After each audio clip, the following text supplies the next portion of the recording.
Welcome csc103 to this overview of creating a Replit account. Replit is our online IDE that we're going to use for Python programming, and this is the first semester that we're using this, at least in 103. We've used it in the programming course before, and what you're going to do first is you're going to go to Repl.it. It's the Replit website, and you can see it's Repl.it. And even though you can start coding without having an account, I'm going to go here to sign up, and I'm going to make a new username. I'm going to put rmhome, and I'm going to use the same password that I use for all my Replit accounts. So I'm going to hit sign up, and I'm not going to put I'm a teacher because I'm actually signing this account up as if I'm a student. I'm going to go verify my email. You could do that right now if you want, or I could get started. I don't think I have to verify it right this second, but I will have to verify it. Now that I'm in here, now when you get in here for the first time, like I said, after you get your email set up, you're not going to have any repels. You're going to come here to home, and you'll see all this kind of stuff here. You can create a repel. Sometimes it'll show popular repels. You can just hit the new repel button. You can put a picture of yourself in here if you want. So it says new folder.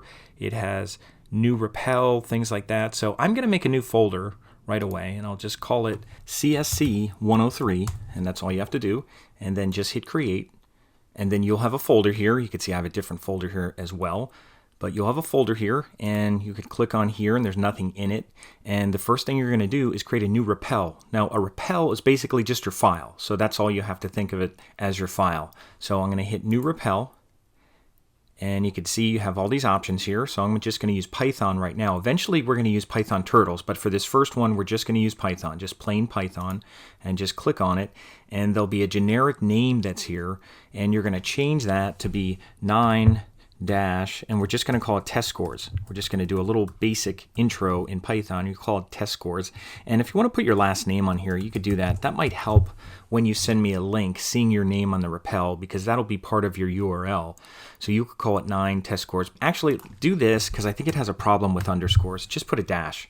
So just call it 9 test scores dash and put your last name, and then do create repel. And your repel will open up, and just a couple things to get you started here before we even do the assignment is you're going to have a coding area that you're going to work in here, and this is where we're going to code, and I'll show you how to change the size of the text and things like that. And you're going to have a console. This is called a console, and this is basically your output area over here. Now you can do these side by side, or you can stack them depending on how you're writing code. Now a couple things just to point out: you have a files area over here, which you're not going to have to do anything with. It's always going to say main.py. They only keep a main.py file here. You can put more in here, but your file is really going to be this. This is your repel, and if you need to change the name or anything, it's right here. And then also you could skip this, you can skip this, you can skip this, and you could skip this. The only other thing you have to really be concerned about in here is down here in settings. For example, if you like the dark theme, if you want to work like this and you want to code with kind of light type on a dark background, you could do that. I'm not going to do that right now. You could even change your layout from side to side to stacked if you need to, but that depends on what we're doing. I think we can start with side by side. And then also font size, if you want to make it larger. When I do the videos, I usually make it a little bit bigger, so if you like bigger type, you could put it larger. If you don't, you could leave it at a regular size or even go smaller. And then another thing I'll recommend here, where it says indent type, since we are going to do indents, just change it to tabs and leave it on 4. And everything else here should be default. It should say default, it should say soft wrap, which means the code will wrap when you change the window size, and leave code intelligence enabled because that will help us when we work with code. So again, indent size at 4, indent type set to tabs, whatever font size you want to use, whatever theme you want to use, and leave it side by side for now. And when you click on here again, it'll go to files, and if you click again, it'll close that up.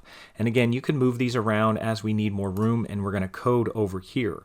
We're going to start our new assignment in the next video, but I just wanted to get you started with Replit in this video. So we'll continue with the next video and actually do the assignment.